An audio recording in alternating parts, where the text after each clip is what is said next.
Invisible by Pippa K. of Hunters Hill, 2110. Narrated by Janine Penfold. Vera was a solo sailor who had voyaged up and down the coast of New South Wales many times, preferring a Kindle loaded with good books to the fuss and bother of other people, especially on a small boat. She missed Mark, her husband, who had taught her about the wind and sea. He'd died a decade ago. Whenever she set out on a voyage, she heard him telling her what to do when the wind changed direction. And he'd remind her to check the oil in the engine before setting out and to top up the water in the batteries.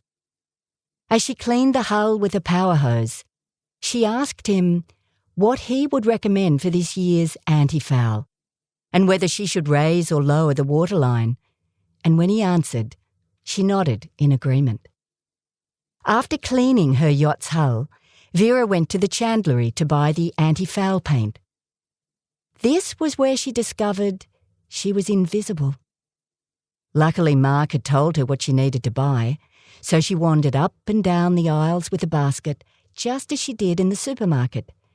She found masking tape for the waterline, her preferred anti-foul paint, and a couple of vapour masks.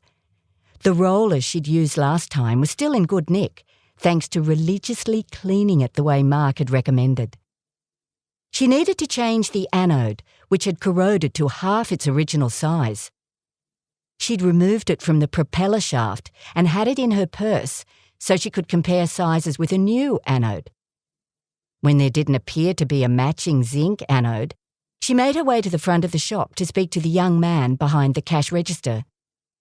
He was busy telling another customer about the best fishing line to use for sea bream, so Vera put her heavy basket on the floor and waited. After he'd finished the sale of the fishing line, Vera stepped forward, her old anode in her hand, ready to place on the counter, her mouth open, about to ask if he had any zinc anodes, when the man behind the cash register thought of something else and followed his fishing line customer out of the shop. They came back inside together, focused on each other, and disappeared down one of the aisles.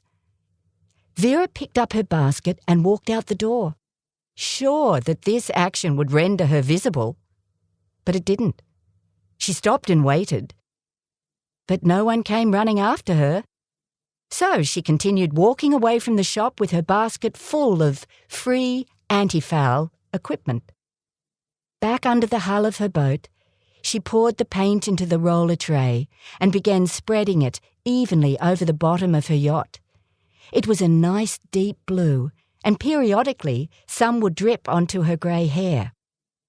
When she wiped the sweat from her cheek, she realised she'd smeared more paint onto her face. It didn't matter though, because no one would see her. The next morning, Vera visited the chandlery again because she still needed an anode and had a guilty conscience. This time, a woman was behind the cash register. She was about Vera's age. Vera put the anode down on the counter and the woman picked it up and studied it for a moment. "I think we've got one like this in the storeroom. My son's back there now, unpacking some boxes we've just had delivered," she said, looking Vera in the eye. "Wait here. I'll ask him." While she was gone, Vera rehearsed her confession and apology. Mark would never have walked out of a shop without paying. The woman returned smiling and deposited a nice, fat, shiny anode onto the counter. "Looks like you've been doing some anti-fouling," she said, touching her own hair. "You've got some in your hair." Her friendliness caused Vera to forget what she planned to say. She blushed. I'm sorry," she stammered. "I was here yesterday and your son was busy and I must have had a senior moment. I thought I was invisible. I just walked out of the store and..." She rummaged in her handbag and put some cash on the counter. "I forgot to pay." The woman looked surprised, but smiled. "Yes, I know all about being invisible." Then she laughed. "Just then, I asked my son if we had any zinc anodes, and he didn't hear me.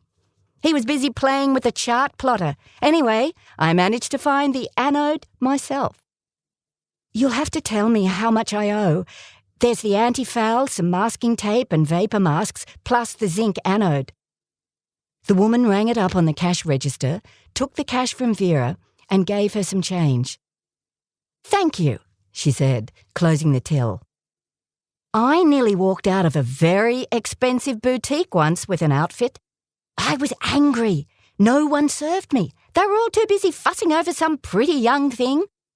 I ended up leaving it on the counter near the cash register, but I was tempted to just walk out of the shop with it over my arm." Vera laughed. "Just because we're older doesn't mean we don't exist." She handed the receipt to Vera, who stuffed it into her purse with the new anode. "No, we shouldn't be invisible. I can't wait to tell my son about the invisible woman who took the tin of antifoul. He noticed it had disappeared, just couldn't figure out how." Vera nodded. It might teach him a lesson. The end.